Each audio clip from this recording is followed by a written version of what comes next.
Good evening and thanks for choosing Twin State Sports. I'm Zach Seminar. The Ole Miss football team reported for fall camp today, marking the start to the 2018 season in Oxford. The team held its annual Rebel Media Day that began with head coach Matt Luke's press conference before shifting into team meetings later in the afternoon. One thing Coach Luke wants to see when camp opens tomorrow, as all coaches do, is competition, and he said that competition will determine whether his troops are ready come September 1st. You really want to see your team go out and compete. It used to be I was just happy if the offense did good. Now I'm going to be not happy regardless of what happens. But it's just you want to see your guys compete. You want to see the offense win a day, defense win a day, and you just want to see guys compete. And when you see that competitive character start showing up in your team, that's when you start feeling like, okay, these guys are ready to play. Mississippi State Bulldogs also reported to camp today, and they did so as the 18th rated team in the country. Amway preseason coaches poll was released today, giving us our first look at who will be the teams to beat in 2018. Big surprise, Alabama leading the group of 5 SEC schools that cracked the top 25, including the Bulldogs.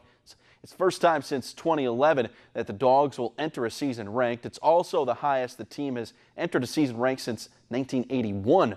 The Bulldogs will go through 4 practices before transitioning to full pads on August the 8th, garnered 407 points, and were the 4th highest among the teams in the SEC. After Alabama, the usual suspects, Clemson, Ohio State, Georgia, and Oklahoma, rounded out the top 5. Elsewhere in the SEC, as you see on your screen, Auburn ranked 10th, while the Tigers of LSU checking in at number 24. Other SEC teams receiving votes were South Carolina, Florida, Texas A&M, and Kentucky.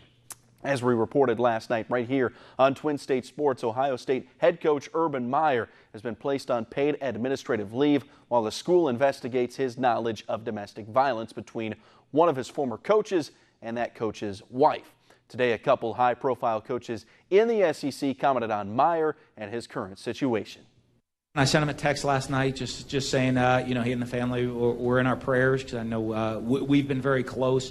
We all have a tremendous amount of respect for treating other people, male or female, the right way. But, I really don't know enough about it to make a comment one way or the other. And I'm sure the people at Ohio State will do a fantastic job of investigating and doing what they need to do to make it right. I think all coaches know you're held as a coach in the public eye to a very, very high standard.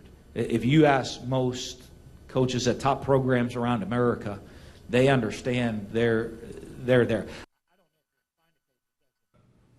Vic Schaefer and his MSU basketball team will be off to Italy next week, embarking on a 10-day trip which will include stops in Rome, Venice, Florence, and Lake Como. While in Rome, the Lady Bulldogs will get to visit sites including Vatican City and the Colosseum, while also participating in gladiator training. Schaefer's troops will take to the court for the first time August 11th to challenge Deep 3 Select. They'll also play 2 days later. The 10-day trip will wrap up on August the 18th. And the much talked about head-to-head winner-take-all match between Tiger Woods and Phil Mickelson is in place. The two legends going to tee it up Thanksgiving week in Las Vegas. The winner likely to take home as much as $10 million. Tiger and Phil have been rivals for years, dating back to their youth days, and this is something that is bound to catch a lot of ratings and garner a lot of attention. But here's the thing. They're not at the top with the younger guys right now. Yeah, it's good the to Johnsons see, and the Spieths and the McIlroys, yeah. Good to see them branch off, do something. It's kind of like an old school matchup. Kind of like the Big 3 league, the 3-on-3, you see the old school legends. Yeah, the only difference is these guys are still competing. Yeah, still competing. But keyword competing, not winning. Not winning. Yeah.